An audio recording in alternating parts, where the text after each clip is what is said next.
Hello အားလုံးပဲမင်္ဂလာပါဗျဒီနေ့ကျွန်တော်ပြောပြမယ်ခေါင်းစဉ်လေးရတော့ကျွန်တော်တို့အခု line ပေါ်မှာ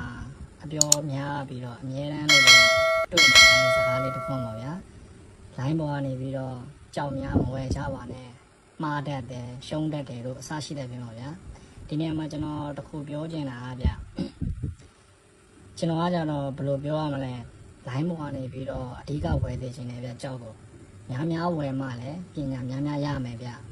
ဘာလို့ဆို line ပေါ်ကနေပြီးဝယ်ခြင်းပြီးကိုယ့်ရဲ့အသိဉာဏ်ပေါ့ကိုယ့်ရဲ့ပညာကိုလည်းကိုယ့်ရဲ့လေ့လာမှုကိုလည်းပို့ပြီးတော့တိုးတက်စေတယ်ဗျကျွန်တော်တို့ကြောက်သမားတွေဆိုတာကပညာကိုငွေနဲ့လဲရတယ်လို့အဆိုရှိတယ်ဗျဒါပေမဲ့အဲ့ဒါကများသောအားဖြင့်ပေါ့တချို့တလေတော့မှားတယ်ဗျဘာကြောင့်ဆိုတော့ကျွန်တော်တို့ရဲ့တင်ယူမှုတက်မြောက်မှုလေးလာမှုတွေအပေါ်မှာပဲဒီຢာတွေကဆုံးဖြတ်ပြီးတော့ကောက်ချက်ချရတာဗျသူများတွေပြောတယ်ဗျ line ပေါ်နေပြီးတော့ကြောက်တယ်မဝယ်ပါနဲ့မှားတတ်တယ်ဆိုတာအခုကကျွန်တော်တို့ကအင်တာနက်ခေတ်ရောက်ပြီလေဗျဘာကြောင့်ဆိုတော့ကျွန်တော်တို့ကလည်းကြောက်ကိုတရုတ်ပြည်မှာကြီးကိုကျွန်တော်တို့သွားမရောင်းနိုင်သလိုဟိုတရုတ်ပြည်ဟောင်ကောင်ပေကျင်းယူနန်မှာရှိတဲ့တရုတ်ကုန်တွေတွေကလည်းမန်းလေးကိုလာပြီးတော့သူတို့လည်းဓာတ်ရိုက်ဆင်းပြီးတော့မဝယ်နိုင်ဘူးအဲ့တော့ကျွန်တော်တို့ဒီ internet ပေါ်ကနေပဲသွားရတာဖြစ်တဲ့အတွက်ကြောင့် online ပေါ်ကနေပဲကျွန်တော်တို့ရောင်းဝယ်လုပ်ရတာဖြစ်ပါတယ်ဗျအဓိကကျွန်တော်ပြောချင်တာကကျွန်တော်တို့ဒီမန်းလေးတို့ဖားကန်တို့မှာလာကြည့်ပါ WeChat နဲ့ကျွန်တော်တို့ရောင်းဝယ်လုပ်ကြတယ်တရုတ်တွေတိမ်ယာကြီးပိုင်းတွေထောင်ကြီးပိုင်းတွေဘလို့ကြောင်မျိုးပဲရောင်းရအောင်ကျွန်တော် WeChat ကနေဒီ line ပေါ်ကနေပဲကျွန်တော်တို့ရောင်းဝယ်ကြရတာဗျဘယ်သူမှတော့ကိုယ့်ပစံကိုတော့ဆုံးရှုံးခံနိုင်မှာမဟုတ်လေဗျာအဲ့ဒီမှာကိုယ့်ရဲ့လေးလာမှုအားကိုယ့်ရဲ့ပညာဘယ်လောက်ရှိလဲဆိုတာကျွန်တော်တို့ရဲ့စိန်ခေါ်မှုတွေနဲ့သွားရတာဖြစ်တယ်ဗျလူချင်းမင်းတို့လည်းမိတ်ဆွေတို့လည်းသိပါတယ်ကျွန်တော်တို့ဒီမန်းလေးကြောက်ဝိုင်းဖားကန် WeChat နဲ့ပဲကျွန်တော်တို့တရုတ်ပြည်ကိုဓာတ်ရောင်းချရတာဗျဆယ်ကြီးပိုင်းဂျာကြီးပိုင်းထောင်ကြီးပိုင်းကြောက်တယ်ဒီလိုပဲရောင်းဝယ်လုပ်နေရတာဗျဘာလို့ဆိုတော့အဓိကကိုယ့်အပေါ်မှာပဲမူတည်တယ်ဗျကိုယ့်ရဲ့လေးလာမှုနဲ့သိရှိမှုပေါ်မှာပဲဒီຢာရဲ့ဆုံးဖြတ်ချက်ချရတာဗျဒါကြောင့်မို့လို့ကျွန်တော်ပြောချင်တာကတော့ဘာပဲဖြစ်ဖြစ် line ပေါ်ကနေပဲဝယ်ပါအဝယ်မှားခြင်းမမှားခြင်းကြောက်ရှုံးခြင်းမရှုံးခြင်းဆိုတာကိုယ့်အပေါ်မှာပဲမူတည်တယ်သူများကိုအပြစ်ပြောလို့မရဘူးဗျဘာကြောင့်လဲဒါကိုလေးလာမှုအားနည်းသေးတာရဲ့သင်ယူမှုအားနည်းသေးတာကိုယ့်ရဲ့အတွေ့အကြုံပေါ့ဒါရင်းနဲ့ဆုံးဖြတ်ရတာသူများတွေအများသောဖြင့်ပြောကြတယ်ဗျကြောက်ကမာယာများတယ်ကြောက်ကမာယာမများပါဘူးဗျဒီလိုမျိုးအခွန်ပေါ်မှာသူ့ရဲ့ပြချက်အတိုင်းပဲအတွင်းထဲမှာဒီတိုင်းပဲဖြစ်တာဗျဒီပေါ်မှာဒါပါရင်ဒီပေါ်မှာဒါဖြစ်မယ်ဆိုတာသူကငကိုလေးကပြထားပြီးသားဗျကြောက်တစ်လုံးကိုယူခဲ့ပါတကယ်ကိုတဘာရင်ဆရာကြီးတွေကကြောက်တစ်လုံးကို80ရာခိုင်တော့အတွင်းထဲမှာဖြတ်လိုက်ရင်ဘာဖြစ်မယ်ဆိုတော့ခံမန်းနိုင်တယ်ဗျအဲ့ဒီအရာတွေကလည်းသူတို့ရဲ့နှစ်နဲ့ချီပြီးတော့လေးလာခဲ့တဲ့အတွေ့အကြုံတွေဗဟုသုတတွေနဲ့ဆုံးဖြတ်ရတာဗျကြောက်ကမာယာမများပါဘူးဗျလူတွေကပဲမာယာများတာပါဗျကြောက်သမားတွေမာယာများတယ်ကြောက်ကမာယာများတယ်ဆိုမဟုတ်ပါဘူးဗျကိုယ့်ရဲ့လေးလာမှုအားနည်းသေးတာပါဗျဒီနေ့ကျွန်တော်ပြောပြချင်တာကတော့ဒီမဲကြောကြောက်လေးတစ်လုံးနဲ့ကျွန်တော်မျှဝေရင်းနဲ့မိတ်ဆက်ချင်ပါလေဗျဒါကတော့ဒါကျွန်တော်ရောင်းတာ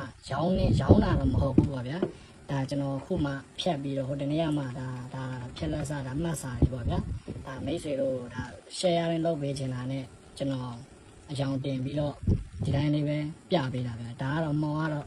မဲကြောပေါ့ဗျာမဲကြောဆိုတာကတော့ကျွန်တော်တို့ကြောက်ထွက်ရှိရာကြောကိုမဲကြောလို့ခေါ်တာဗျအခွန်များသောအားဖြင့်ကတော့အလွယ်မှတ်မယ်ဆိုရင်တော့မတည်သေးတဲ့လူတွေဆိုလို့ရှိရင်တော့အခြေခံအားဖြင့်ကတော့အခွန်ကြောက်ရဲ့အခွန်ဒီအမဲရောင်ဖြစ်နေဒါမဲကြောပေါ့ဗျာမဲကြောဆိုတာကကြောက်ကြောပေါ့ဒီလိုအမဲရောင်အခွန်တွေထွက်တဲ့အကြောဖြစ်တဲ့အတွက်မဲကြောလို့ခေါ်တာဗျအဲ့ထဲမှာမှဒီအမဲကြောတဲ့မှာမော်ဝမ်းလေးတင်ရင်ကြောင့်မန်းလင်းကြောင့်အစားရှိတဲ့ဖြင့်အခွန်ပေါ်ကိုကြည့်ပြီးတော့ပြန်ခွဲပါလေရဲ့ဗျဒါကတော့ဒါအကြမ်းမြင်အားဖြင့်တော့ဒါမဲကြောဆိုတာကိုသိအောင်ပြောပြတာဗျတချို့ကျတော့လည်းမှော်ဆိုတာကိုဘာမှမသိဘူးဆိုပြီးကျွန်တော်လာမေးလူတွေရှိတယ်ဗျမှော်ဆိုတာကကျွန်တော်တို့ဒီကြောက်စိမ့်ထွက်ရှိရာဖားကန့်မှာကသူတို့ရဲ့ထွက်ရှိရာနေရာဒေသကိုမှော်လို့ခေါ်တာဗျကျွန်တော်တို့ဥပမာရန်ကုန်မှာဆိုလို့ရှိရင်အောင်သာယာရက်ကွက်ရှိတယ်ချမ်းမြေရက်ကွက်ရှိတယ်ဗထောက်ဝါရက်ကွက်ရှိတယ်စသဖြင့်အဲ့ဒီရက်ကွက်လေးတွေရဲ့ နာမည်ကိုမော်လို့ခေါ်တာပေါ့ဗျာဒါကျွန်တော်ဒီအောင်သားရရက်ကွက်ကလူဆိုလို့ရှိရင်မော်ထဲမှာဆိုလို့ရှိရင်လည်းဒါ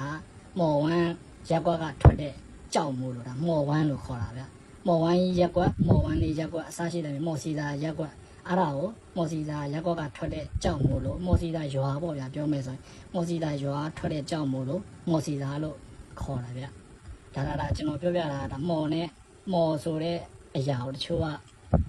မရှင်းသေးတဲ့သူတွေတော့ပေါ့ဗျာနော်တီးတဲ့သူတွေကတော့ကြော်သွားပါဗျာဒါကျွန်တော်အခြေခံအားဖြင့်တချို့ကြောက်ကိုကျွန်တော်ဒီစီစဉ်ကိုတင်ဆက်ရတဲ့အကြောင်းရင်းတချို့ကကြောက်နဲ့ပတ်သက်ပြီးတော့လုံးမှာကိုမသိတဲ့သူတွေအတွက်ကို share နဲ့လုပ်ပေးခြင်းဖြစ်ပါတယ်ဗျာတချို့ကဘာဆိုဘာမှမသိတာဗျာ line ပေါ်ကနေပြီးတော့ကြောက်တွေဝယ်တယ်ဘဝတုဒ္ဒတွေကြည့်ပြီးတော့သူတို့တွေဒီတင်တန်းတက်ရအောင်ကြတော့တယ်တင်တန်းတွေက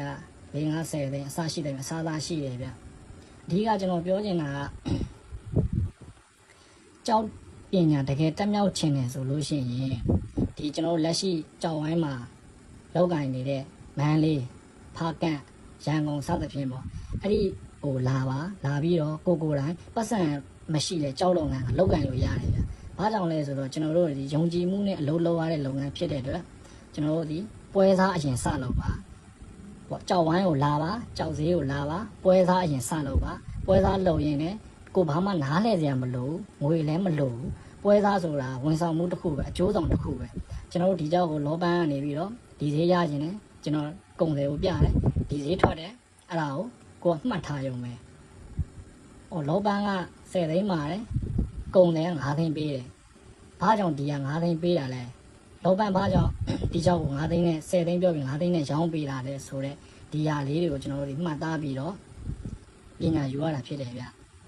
အဓိကကျွန်တော်ပြောချင်တာကတော့ကြောက်ဝိုင်းကိုလာပါလက်ရှိဝိုင်းထဲမှာပွဲစားလုပ်ပါပညာတတ်စရာမလိုဘူးငွေအရင်းရှိစရာမလိုဘူးဒီနှစ်ချက်နဲ့ကျွန်တော်ကြောက်လုံအောင်လောက်ကန်လို့ရတယ်ဗျပွဲသားအရင်လောက်ပါပွဲသားလောက်လို့ရှိရင်ကိုကကြောက်လေးတွေကိုမြန်မာတန်းပြီးတော့ဒီကြောက်လေးဆိုလို့ရှိရင်ဒီလောက်ရတယ်ကိုကြောက်လေးဆိုဟိုလောက်ရတယ်အဲ့နံပါတ်1ချက်နောက်တစ်ချက်ဒီကုံတွေကဒီကြောက်ကိုကြိုက်တယ်ဟိုကုံတွေကတော့ဟိုကြောက်ကိုကြိုက်တယ်ဒီကုံတွေဒီလိုကြောင်မျိုးဆိုလို့ရှိရင်မရဘူးအဲ့အချက်လေးတို့ကိုတိသွားပြီနောက်ပိုင်းကျလို့ရှိရင်ကိုတိုင်းကိုကတင်ပေးစရာမလိုပဲနဲ့ညင်လာတာဗျဒီကုံတွေကဒီကြောက်ကို9သိန်းပေးတယ်ဟာဒီကြောက်ကတော့နဲတယ်ဟိုကုံတွေဆိုလို့ရှိရင်9သိန်းအနည်းဆုံးရတယ်10လောက်ငါရအောင်တိုက်လို့ရတယ်ဆိုတဲ့အရာပေါ်မှာသူ့အလိုအတွေ့အကြုံတွေတင်ပေးသွားတာဖြစ်ပါတယ်ဗျ။ဘာတင်တန်းမှတက်စရာမလိုဘူးဗျ။အဲ့ဒါလေးကိုကျွန်တော်အဓိကပြောပြချင်တာဗျ။အဲ့ဒါဒီကြောင်လေးဆိုလို့ရှိရင်ဒါ9ဘိတ်တာ4ဘိတ်တာလောက်တော့ရှိမယ်ဗျ။ဒါ9ဘိတ်တာ4ဘိတ်တာလောက်တော့ရှိမယ်။မဲကြောပေါ့ဗျာ။မဲကြောမော်လဲဆိုတော့တည်တဲ့အတိုင်းပဲ။ဒါခါချမ်းပေါ့ဗျာ။ခါချမ်းဒါကျွန်တော်ဝယ်တာကတော့ဒါချမ်းပြီးသားပေါ့ကျွန်တော်ကတော့ဒါလုံးစုံဝယ်တာမဟုတ်ဘူးဗျဒါကျွန်တော်ချမ်းပြီးသားကိုဝယ်တာဝယ်ပြီးတော့မှကျွန်တော်အယောင်လေးတင်လိုက်တာဗျကျွန်တော်ဘာမှတော့ကျွန်တော်ထွေထူးထူးတော့လောက်ပြနေကြတော့မလိုဘူးဗျဒီကြောက်ကကျွန်တော်ပြောချင်တာကတော့ဒီဟာဆိုလို့ရှိရင်ဒါချော်ပေါ့ဗျာချော်တွေဟိုထဲမှာတော့စင်တူနဲ့ခောက်တာပေါ့ဗျာကျွန်တော်တို့ဒီမန်းလေးမှာတော့ဖြတ်သားတွေပဲအဓိကလောက်ကြဆိုတော့တို့ကအမြင်တိုင်းပဲဒါတွေတိတ်ပြီးတော့မကြည့်တော့ပေါ့ဗျာဒါချော်ဒါလေးတွေကချော်ဒါမှချော်အောက်ကမှဒါမှအခွန်ပေါ့ဗျာဒီမဲရောင်လေးဒါမဲကြောဒါခုနကကျွန်တော်ပြောသလိုမျိုးဒါလေးတွေဒီဒါချော်လေးတွေမော်ထဲမှာတော့ချော်ပေါ့ဗျာလုံးဆိုဒါချော်လေးတွေဒါကကျွန်တော်လက်ကောက်ရထားတာဒီဒါကျွန်တော်လက်ကောက်ရလို့ရထားတာဗျ